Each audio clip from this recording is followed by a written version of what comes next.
नमस्कार, आपके साथ मैं हूं सबीना तामंग देशमुख। नंबर 1 चैनल के नंबर 1 शो कच्चा चिट्ठा में आप सभी का स्वागत है। कच्चा चिट्ठा में सबसे पहले बात यूक्रेन पर हुए घातक हमले की। जब जेलेंस्की कीव में सो रहे थे तब आधी रात 3 बजे अचानक उनका शहर धमाकों से गूंज उठा। उनके शहर पर क्रूज मिसाइलों का कहर टूट पड़ा। लेकिन अब की बार निशाने पर राजधानी कीव नहीं बल्कि वो शहर था जहां यूक्रेन के राष्ट्रपति पैदा हुए, जो उनका पुश्तैनी घर है। ऐसे में अब सवाल यह है कि क्या व्लादिमीर पुतिन वो वादा तोड़ देंगे जिसमें उन्होंने जेलेंस्की को जान से नहीं मारने का भरोसा दिया था।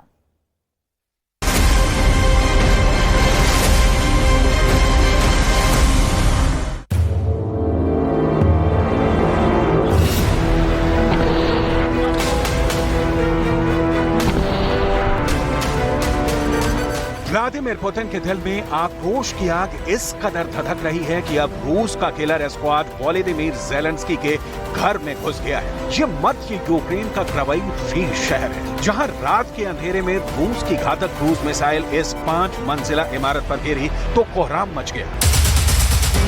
इमारत का इतना बारूद गिरा कि आग के शोले धधक उठे। कलेजा कपा देने वाली आवाज के साथ इमारत धराशायी होने लगी। आसपास के हरे भरे पेड़ तक सुलग उठे। पल भर में पार्किंग में खड़ी गाड़ियां जलकर खाक हो गईं। इस धमाके में मरने वालों की तादाद लगातार बढ़ रही है।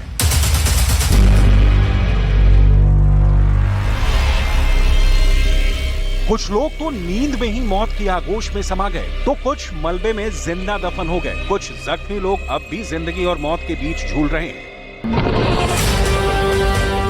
यूक्रेन के पलटवार से पुतिन का गुस्सा चरम पर है। ऐसे में अब उनकी सेना सीधे जेलेंस्की को निशाना बनाने में जुटी है। क्रावाइव पर हमला इसका बड़ा सबूत है, क्योंकि यूक्रेन का वो शहर है जहां जेलेंस्की पैदा हुए। मिसाइल हमले में इस इमारत पर इतनी बारूदी बारिश हुई कि आग बुझाने में फायर फाइटर्स के पसीने छूट गए। धमाके के वक्त मंजर कितना भयावह था, इसकी आंखों देखी यहाँ के रहने वाले लोगों की जुबानी समझिए। Я проснулся от первого хлопка, слабого. Сразу на балкон это, а второй потом над головой, як шарахнуло зарево такое. В балкон вижу, что сыпятся куски горящие, блин. Посмотрел налево, смотрю, первый, второй подъезд с той стороны горит. Вот и все. И начал смотреть, что у меня. У меня то повреждения нема только. हमले की चपेट में आई इमारत में रहने वाले लोगों के मुताबिक सुबह के 3 बज रहे थे जब जबरदस्त विस्फोट से उनकी आंखें खुली, तो वो आग और बारूदी गंध से दहशत में आ गए। Мы спали, оно бахнуло и вылетело все. Даже не знаем, как оно и получилось. Сначала сильно бахнуло, машины загорелись, потом дома, у нас окно вылетело полностью. Ну, последствия, конечно, не очень хорошие. Темно было, ночь, 3 часа ночи. Начало 4-го. Ничего не видно было. Ничего не видно было, даже не ожидали, что таким окно. धमाके के बाद कुछ खुशकिस्मत ऐसे भी थे जो खुद मलबे से निकलने में कामयाब रहे। Тому що коли ми вилізли з-під завалів, перше, що я побачила, це люди, які повискакували голі, з голими дітьми. І з сусідніх будинків, де теж все повилітало, вискакували люди, виносили капці, халати, воду, ковдри діткам. Що вам допомогти, що вам надати, яку вам допомогу надати, ходіть до нас.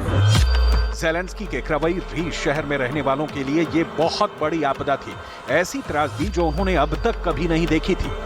В місті случилось горе, прилетіли декілька ракет, котрі руйнували як промислові підприємства, як заклади деякі, так і жилі будинки. यूक्रेन की सरकार के मुताबिक रूस की सेना ने बीती रात धुआंधार मिसाइलें दागी। पुतिन की आर्मी ने बीती रात यूक्रेन पर 14 क्रूज मिसाइलों से हमला किया। दावे के मुताबिक यूक्रेन ने इनमें से 10 मिसाइलों को नाकाम कर दिया। रूस ने यूक्रेन पर 4 ईरानी ड्रोन भी फायर किए। इनमें से एक ड्रोन को यूक्रेन के एयर डिफेंस ने मार गिराया।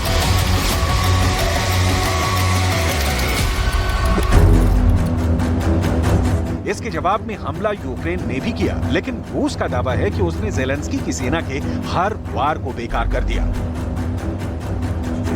हालांकि यूक्रेन का दावा है कि उसने रूस के लड़ाकू विमान को मार गिराया है। ज़ेलेंस्की की आर्मी पलटवार की पुरजोर कोशिश में जुटी है।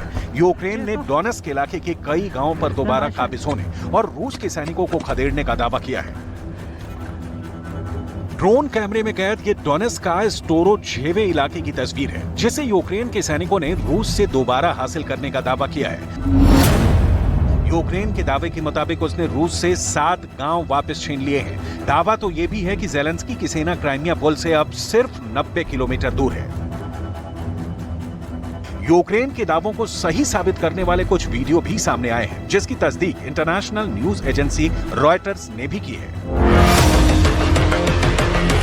पूर्वी यूक्रेन में भी ज़ेलेंस्की की आर्मी का पलटवार जारी है। ये बख्मूत इलाके की तस्वीर है। 9 महीने की लंबी और भीषण लड़ाई के बाद इस इलाके पर रूस की सेना काबिज हो पाई थी, लेकिन अब यूक्रेन का दावा है कि उसके सैनिकों ने यहां से भी पुतिन के जवानों को पीछे धकेलना शुरू कर दिया है।